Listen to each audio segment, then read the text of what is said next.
tend to get these weird emails once in a blue moon, and I never understand them. Once in a blue moon? Yeah, this is always like a once in a blue moon, like that one person that's just like, my wheels started rusting. Yeah. Now, one... that's my favorite. That is one, but one, aluminum can't rust. That's one. Aluminum can oxidize. It doesn't rust. It doesn't rust. It Right. can oxidize, but it cannot rust. You know, right now there's 12 people running to the comments to basically tell us how aluminum's going to rust. It's beyond crazy. I just don't get it. It's going to happen, right? It's science. Right? Really. Everybody out there, right now, you're looking Right at now. me. Right now, you're looking at me, and you Like, want to this tell guy- me that aluminum absolutely rusts. Even Not our aluminum, baby. Even the screws on the center cap, I've heard that one before too. And Yeah. like again, I remember a while ago when I first got my Ren forms and I had them on. And again, You said you came into me. I remember I came in with the center And you cap into said- your office. I don't know if you know this, but like the center cap screws on I think they rust. Well, And I said, no, they don't. you did. You sat there and you're like, you're crazy. Give it to me. And then you took it and then you just went, Wiped it there you off. go. Yeah, it's because the screws are stainless steel, Yeah. and then the wheel is aluminum. Mm-hmm. Both things, if done right, should don't not rust. rust. No, will not rust. Not Now- should not. Will not. There are a couple of situations here that cause the appearance of rust. Would you like to take some of these? For all those out there that are saying that your aluminum wheels rust? This is I'm the worst when it comes down to cleaning wheels. It's probably. I actually think you're pretty good. You think I'm good at cleaning? No. Well, I mean, you have the the Habibi that comes in the. Oh, they always. I did. It's my brother. I just don't have time to be bothered with it. You want to know what probably the worst thing I hate about cleaning a car is the drying it. I hate drying a car. Drying sucks. Drying is probably one of the most annoying things about it. I'll put soap on it. I'll wipe it down. But like when it's like come down to dry, I'm just like, The thing I hate the most about drying, stupid. The thing I hate the most about washing a car is the fact that when you wash it, it's usually sunny in just one spot, and I can't dry the spot fast enough so like I try to put the soap on and wash it off, but I want to do the rest of the car, and I come back and the soap's dried on the car, and I got to start all over again. Yeah, well, that's also the downfall of black. Well, you Don't know get what me they say. Once you go black, you You never go back. go back. Yeah, but the rusting thing is one of those ones that I feel like I see quite a bit, and I'll see it on comments. Mm-hmm. They put in these comments, and the problem is that I think people really do believe that the wheel's rusting, right?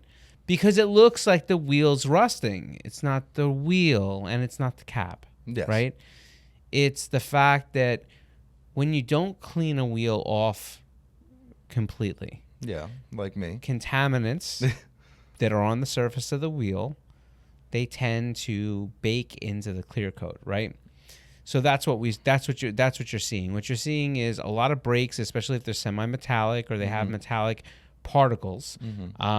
They essentially get baked into the clear coat, and then they are metal pieces that are usually of the steel, carbon steel, some sort of alloy that's not aluminum. Mm-hmm.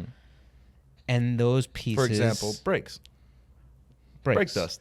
Brake dust. In fact, case in point, very much brake dust. Yeah, right? exactly. And those aluminum and those No. and those metallic pieces, they do rust. And so what happens is once they're baked into the clear coat, what ends up happening is that rust, it starts to bleed, right? Like it starts to run, and it gives you that look of like, man, like my wheel's rusting. Yeah. Right? And the issue here is not so much, and Max, those are unfortunately not good pictures because you're showing brake dust, which is cool. But the rusting we're talking about is actual rusting that's coming out. Now, the trick to this whole thing is, one, make sure you clean your wheels frequently enough so that you don't have brake dust that sits on your wheels for a long period of time. And if you're a racer, make sure that you clean your wheels, especially after you do a track session, right? That's when you have the most amount brakes. of brake dust, right? But if you were to leave it on and it sits in the hot sun, and you go for drives, and the wheel gets hot, and then the wheel doesn't, and the wheel gets hot. Over time, brake dust turns acidic, but even more than that, the acidity will break down your clear coat. Yeah. But what bakes into your clear coat from sitting on the surface is these, iron, metal, steel, alloy steel, carbon steel pieces that will rust, right? So personally, I'm a huge fan of, I'm sure there's a bunch of different products out there, but I use the G-Technic iron and fallout remover. Mm-hmm. You spray it onto the wheel. You let it sit there for 2 or 3 minutes. It turns all purpley. It's very nice. It's very nice. Very satisfying after cleaning it. Right. You can agitate it once it, give it a little agitation. Give it a little scrub. If you want light scrub, whatever, and then you hose it off, and you'll see that most of that rusting, if you're having that issue, the rust essentially will just go away. Mm-hmm. And for the people that say things about the screws, it's not the screws. It's the fact that brake dust also gets in there, and sometimes you get a little tough in the Allen head screws. Right into that little Allen head screw. I remember that's what happened to me. And then it will start to run, and it will look like rust, right? Like it will look like rust. But friends, have no fear. Have no fear. Because Scott is here. Have no fear because if you have an aluminum alloy wheel, it's not going to rust. Never going to rust. It's not going to rust. So if you're having a rusting issue, I suspect that negligence is involved as far as cleanliness. That sounds about right. Unfortunately, it can come in different time periods. And in addition to that, I also think that you're not you're dealing with a brake pad or something that's metallic, or you're picking up road debris, or stuff that's kind of caking into the wheel and it's not coming off fast enough, right? So that is what would cause some of the rusting that you're seeing if you are seeing rusting, right? Yeah. I think there's there's a few other things with clear coats too. I think that there's a lot of other contaminants on the road that will bake into a clear coat, and especially brake dust. When brake dust sits on a wheel, especially under heat, the sun, you run into one of those situations where it will turn acidic, and as it turns acidic, it will break down the clear coat. Now, my favorite part of the year comes right after we get done with winter, and what else do we get all the calls for? I'm drawing a blank. Really? Yeah. I feel like every time we get to the spring, we get the influx of all the people that call and say something happened to my clear coat, and I had my wheels in my garage, and I put them in a bag, and they were all sealed away. Well, no, that part's always left out. Right? Always left out. No, I cleaned them. They're perfect, and then I put them in a bag, and then I put them in my garage, and then I took them out, and then the clear coat's just junk. Yeah. I've heard that one before. Now that you say it, yeah, it's definitely popped up, and it's normally around right after winter. Well, because you put your wheels in storage, right? Mm-hmm. Or say you put your wheels in storage, but you put your wheels in storage, and basically what happens is the brake dust continuously just sits all over that clear coat. And just caking on and just... Yeah, and there's some wheels that are not as bad. For example, if you have a full painted wheel, it's a lot easier, more protective. You have a machine wheel, a wheel that has a machined lip, has a wheel that has a machine accent. Any of the machining is going to leave that wheel more vulnerable because, I've said this a dozen times before. It puts... when you machine something, you're essentially creating more of a right angle, especially like spoke corners, where you can't build up the clear coat enough on that corner.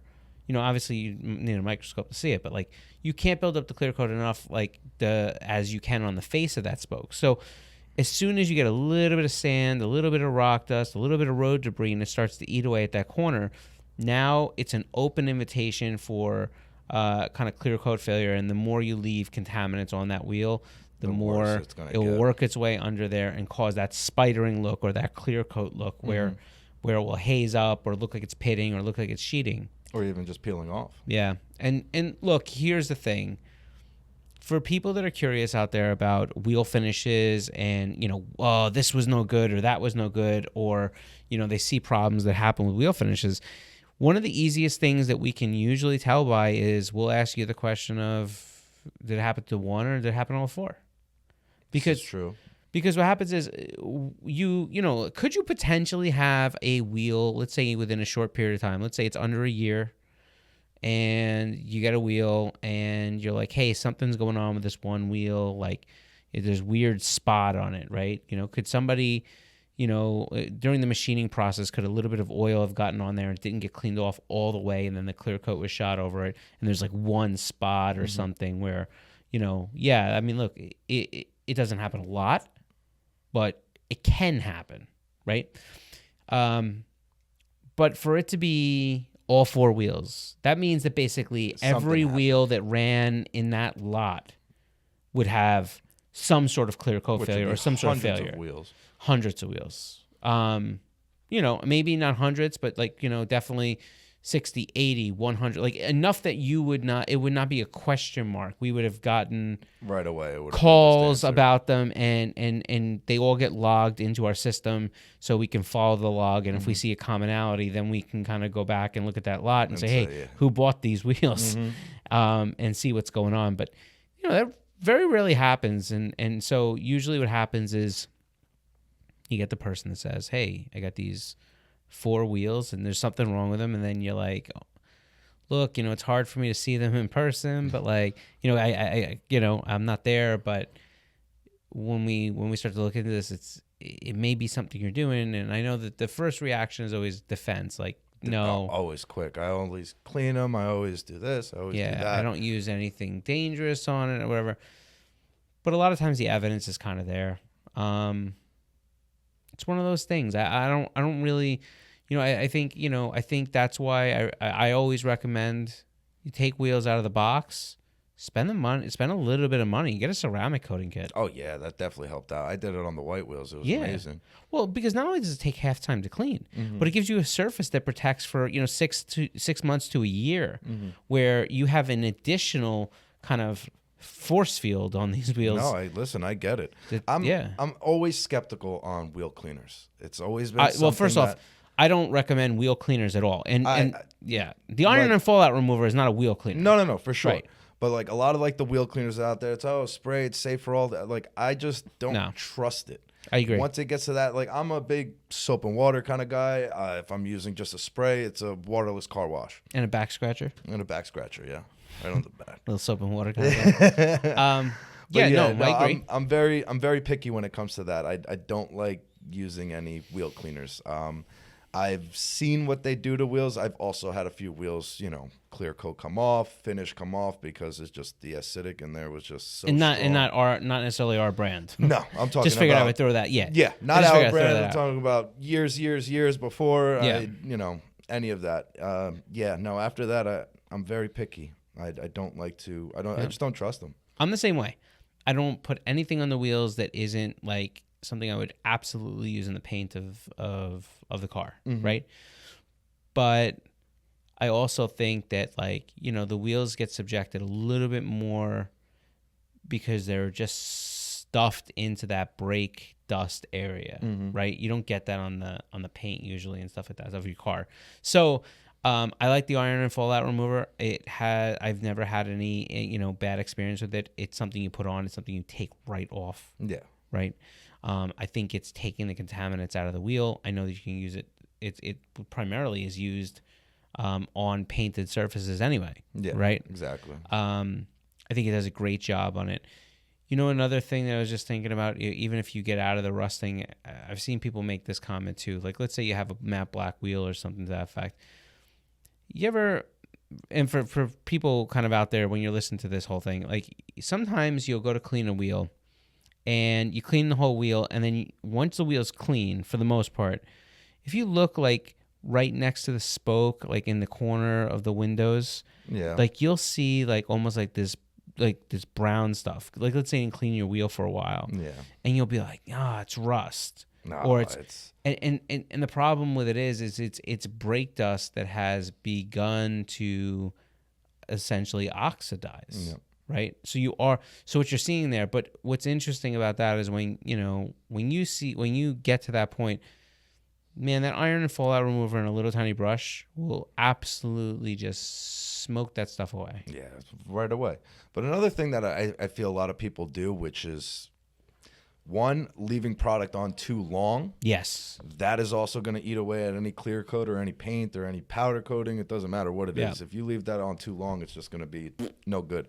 But another thing is trying to clean a wheel and spray that on. When it's hot. I was just going to say, like, oh, I just did an hour drive. Now I'm going to go home, clean the car, throw it right in. You spray it right on, and that wheel is baking hot right now. And you have a ton of brake dust all around it.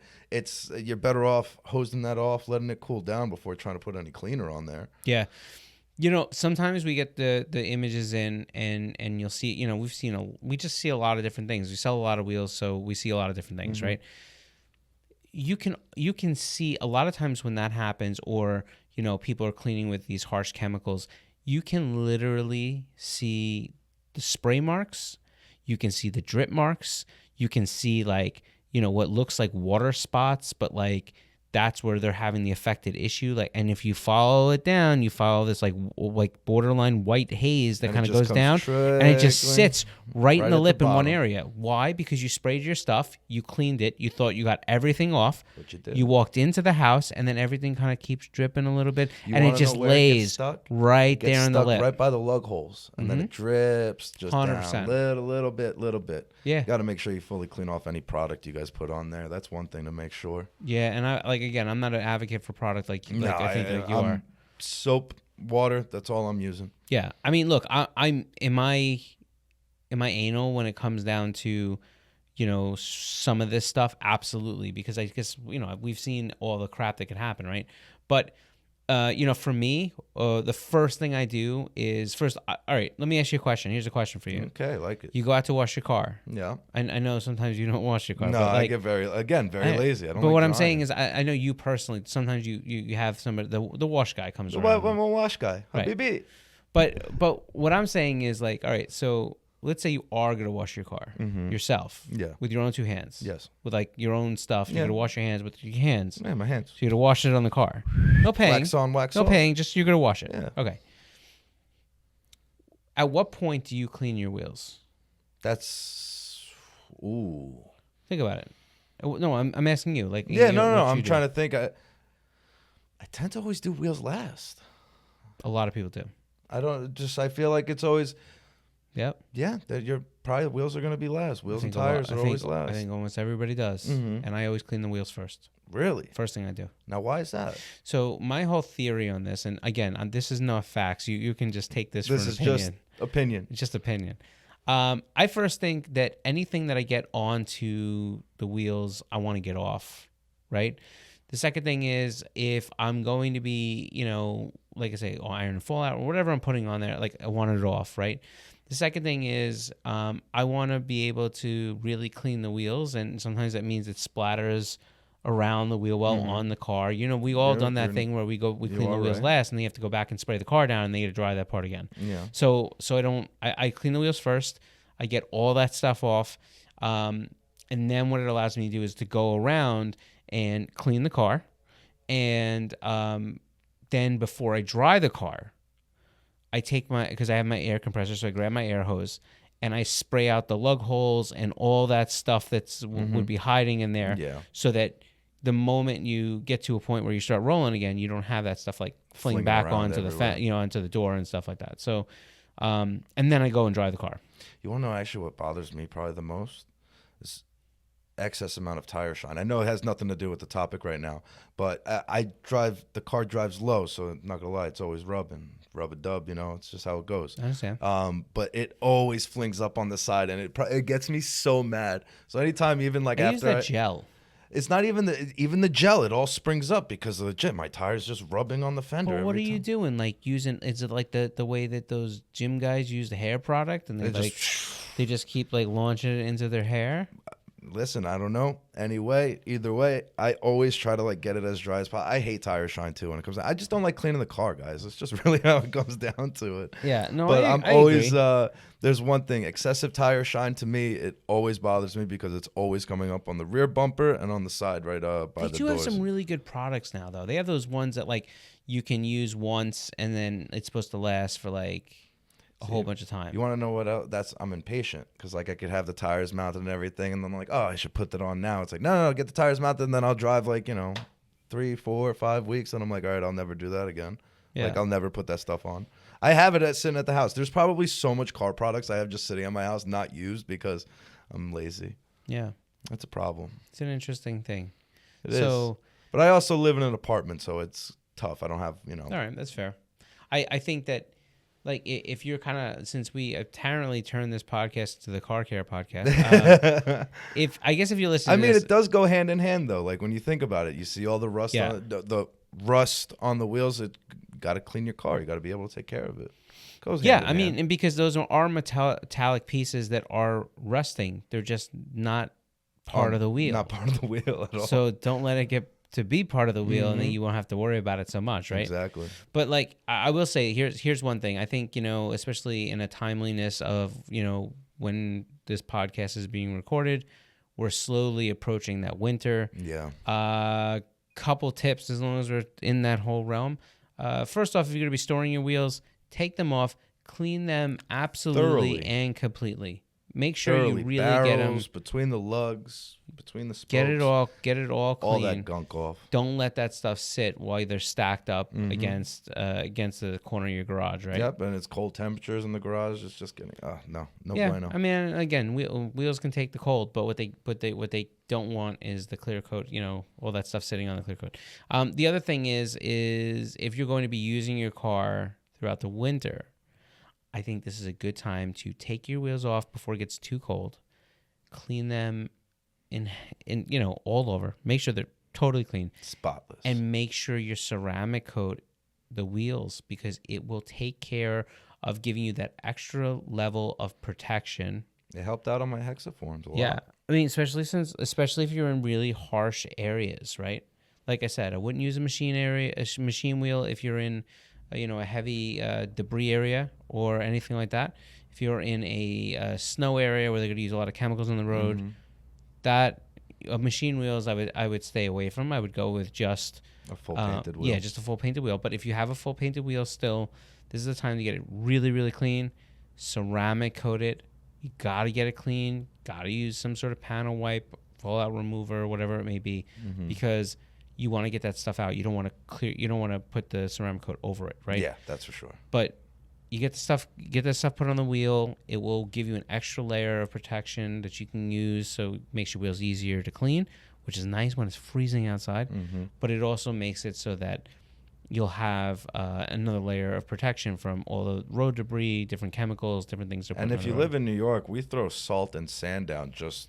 I don't even think it's salt. I think it's some derivative of it's something sucks, that could be salt. It really sucks. Because it has the word sodium in it. But luckily, my hexaforms were ceramic coated when I was rocking those in the winter. And yeah. They cleaned up They're just fine. Every single time I cleaned them, I was just like, wow. No, I agree. I think the ceramic coat is a huge deal. And if you're like, where do I get ceramic coat? We do have some, I think, on our store. Right on our website. Yeah, go to the website. It's there. But I think there's plenty of other. There's plenty of other products. G-Technic has their C5, and then there's a bunch of Optimum. Optimum has their own. I feel like everybody makes some type of ceramic kit now. I mean, which I can't attest to each one of them because there's so many of them. Of course. But I can attest to ours. Yes, I can. There it goes. That was what was on my hexaforms. Yeah, it was great. Wasn't trying to turn this into a pitch, but it's a pitch now. Yeah. Son of a pitch. Pitch. So anyhow, with that said, I don't think we could talk about too much more with car cleaning. Just clean your cars, guys. That's all it really comes down to. Don't be like me. Yeah, we were going to talk about something else, but it seems like we got here really quick. And I think that now we've done some ranting on cleaning wheels, so we should not do we should just be done with it. We should just be done with it. We'll go on to next week. Anyhow, that's it. We'll leave you guys now. Yeah, we'll catch you up next Wednesday when we do this whole podcast thing. I see. I put up the peace sign too soon. Peace.